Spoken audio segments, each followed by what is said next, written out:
Richard, today's question is beautiful in its ubiquitousness. It's commonly asked. And the question is, how do I cultivate unconditional love?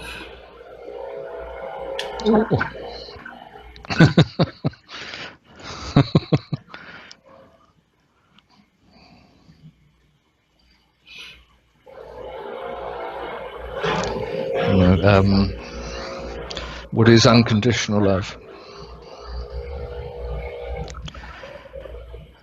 What do we actually mean by unconditional love? I think you have to meditate on unconditional love. I think you have to give it a lot of time and depth of inquiry. People use in my practice and people I meet the words quite liberally. This phrase, somebody or other loved me unconditionally, or my father didn't love me unconditionally, or something. They'll say these kinds of things. But the fact is, in our family lives, and our first friends and our teachers, our peer group, and later on our girlfriends, our boyfriends, and our beloveds. Perhaps unconditional love is a bridge too far, really, not something we should think of in the usual interaction of relationship. You have to ask yourself, really, how far where's the line, if you were not getting the love back, if you were not feeling at ease with that person, if you were not, where's your line where you would say, I'm loving too much, or I'm unhappy with this, or human love is largely an exchange of some sort of reciprocity, and which is, of course, is wonderful and it's fine. And on the human love level, we love our children, and we love our pets, and we love each other, and we love our relatives and our friends. But when we look very stringently inside at that, there's usually some kind of an exchange, is there? So let's be very discerning, let's be very discriminating, and look at human love and see what's delightful about it, and also notice the issue of boundaries, the reciprocity, the give and take, and then say, if not here, then where could I find it, you see? And I would suggest that unconditional love resides in the realm where there is no self and other. There is no self and other.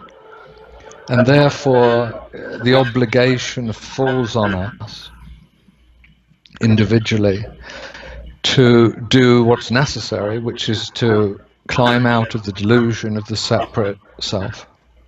Climb out of the delusion of self-identity, which after all is responsible for everything that we don't like about human interactions.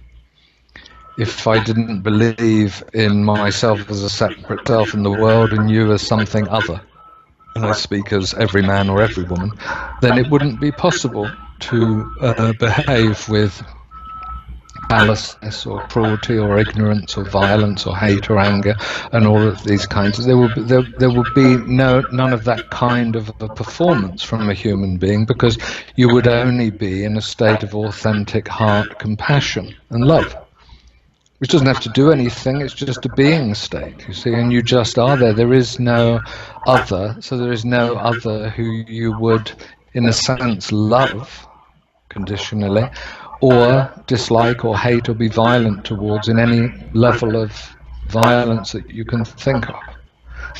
Unconditional love, I suggest, lies in the divine realm.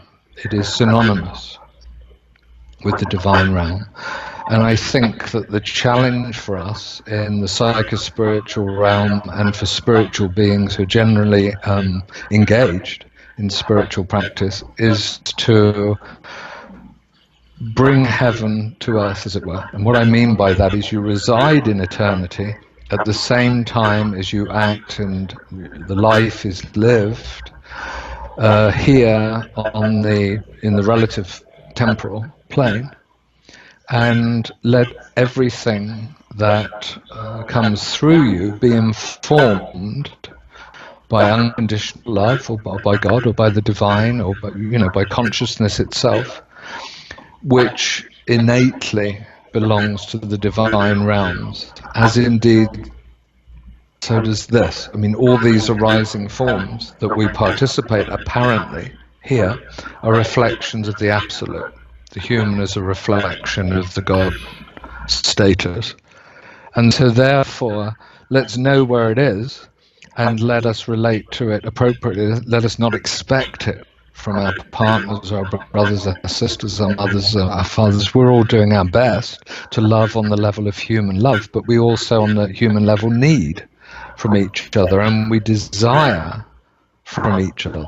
And desire and love and need are a very powerful plaiting, you see, of elements. Very few of us can detach desire and need from the love, and now it becomes conditional. Maybe it's even conditional, even if we could undo that plait and take away the need and the desire. It's human love after all. But if you persist, if you find the way to attain the spiritual condition here before you die, it involves the dying of the individual separate self in this life. The real death is to die to that self. Then live for the rest of your life with in the role of being a conduit or an instrument of the divine. And there is unconditional love, without a doubt. Thank you.